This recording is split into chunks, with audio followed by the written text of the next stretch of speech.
I can't voice shit for shit, so here's Microsoft David for you.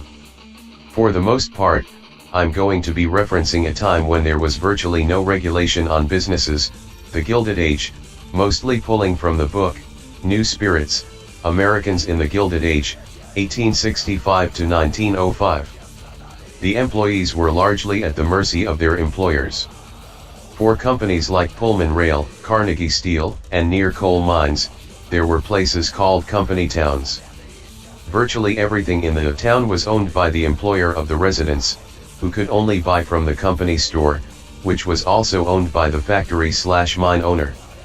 Wages and rents were at the whim of the employer, as rent would be raised and wages lowered 50% and the employee couldn't do anything about it. If they tried to unionize or negotiate for better wages, hours, or safer conditions, they were fired and replaced by another poor and desperate stiff off the streets. Employees would sometimes be paid in vouchers or scrip instead of actual money, which could only be redeemed at the company store. Imagine if Walmart paid their employees in Walton bucks that could only be spent at a Walmart store. You're probably asking, wouldn't they just quit and work somewhere else? They would, if they had the money to cover the expenses of moving. I personally feel that that is one of the most insulting things one could say. Imagine going up on a stage before the residents of company towns. Some of them are missing fingers, toes, or entire limbs from being caught in industrial machinery. Some are coughing up chunks of dead lung tissue from black or brown lung disease from coal mines or textile mills. Children who earlier that day were huddled around a ventilation grate for warmth, and some can barely stay awake because they just worked an 18-hour workday. You go up on stage before those people and say, "Hey everybody. If you don't like it here, just quit and work somewhere else." If they had a better choice, don't you think they would have gone for it? What kind of response would you get from those people, that you're so right and they're so wrong that they didn't at any point think, "It sucks here, I want to be somewhere else"? Employers don't give a damn for their employees' lives, and unsafe cheating businesses are not competed out of the market for their practices. The time is riddled with stories of gruesome manglings of workers in machinery, entire limbs being torn off or ground up in slaughterhouses or factories.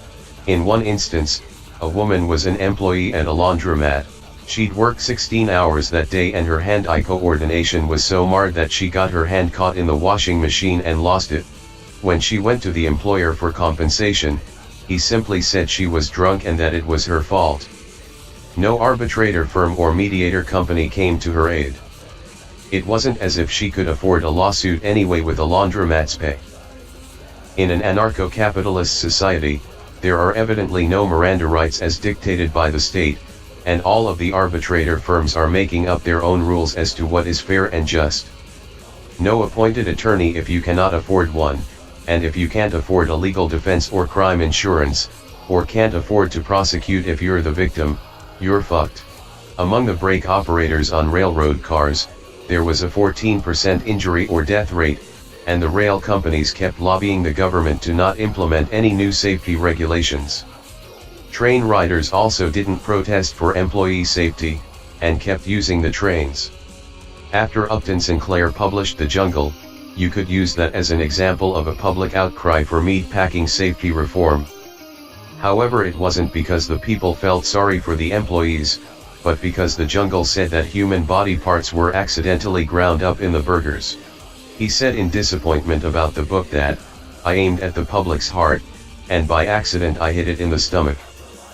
Factory or mill owners would oftentimes board or brick up windows and lock the doors of their buildings so employees couldn't go on smoking breaks on the fire escapes. If the building caught fire, there would be no way for the employees to escape, so they suffocate or burn to death, or, they would make it to the roofs of the building and, seeing no other way down, jump to their deaths. Quacks and fake home medicines were ubiquitous. With no regulation on medicine, snake oil salesmen could sell any sludge they found lying around and slap on a label saying it was a miracle cure for all diseases. In Sweeney Todd, the demon barber of Fleet Street, a salesman was purporting that his Pirelli's miracle elixir could make hair grow quickly. Todd smelled a sample and deduced, "This is piss, piss with ink." The snake oil peddler became a stock character in Western movies, a traveling doctor with dubious credentials, selling fake medicines with boisterous marketing hype, often supported by pseudoscientific evidence. To increase sales, an accomplice in the crowd, a shill, would often attest to the value of the product in an effort to provoke buying enthusiasm. The doctor would leave town before his customers realized they had been cheated. The free market supported slavery. Last time I opened a history book, the plantations in the southern United States were not government-owned, but owned by wealthy private individuals and families who held slaves because slaves were cost-effective. No wages, no overtime, just food, water, and little more than a lean-to. They privately bought and sold them in auctions for profit, reducing human lives to a commodity and a price tag. But wait, you say.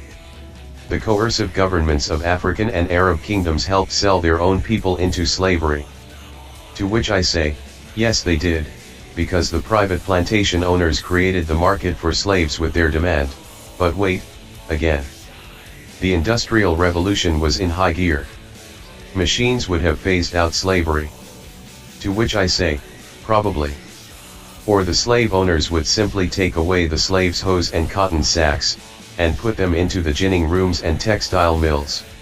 That, and the government outlawed slavery before the market could render it obsolete. Spain had abolished slavery in 1542. Private armies. Let me point to a time when certain nations did have some form of private armies, namely the Carthaginian army, which was heavily mercenary-based. After the First Punic War, the Carthaginians lost all their money to the Romans and had none left to pay their mercenary armies of over 100,000. This led to the Mercenary War, in which the mercenaries rampaged across North Africa pillaging Carthaginian territory for their payment. Hannibal Barca had to raise another mercenary army, paying them up front this time, to put down the rebels. Xenophon and the 10,000 Greek hoplite mercenaries said fuck this after they weren't being paid anymore after their employer, Cyrus the Younger, died in battle and abandoned their job of restoring the more light-handed king against his brother. Even during the American Revolution, the militia was plagued by desertion and cheating on payment called bounty jumping, as a man, in the words of historian Gary Wills, would take a bounty and not show up. Or they would show up for a while, desert, and then, when they felt the need for another bounty, sign up in a different place.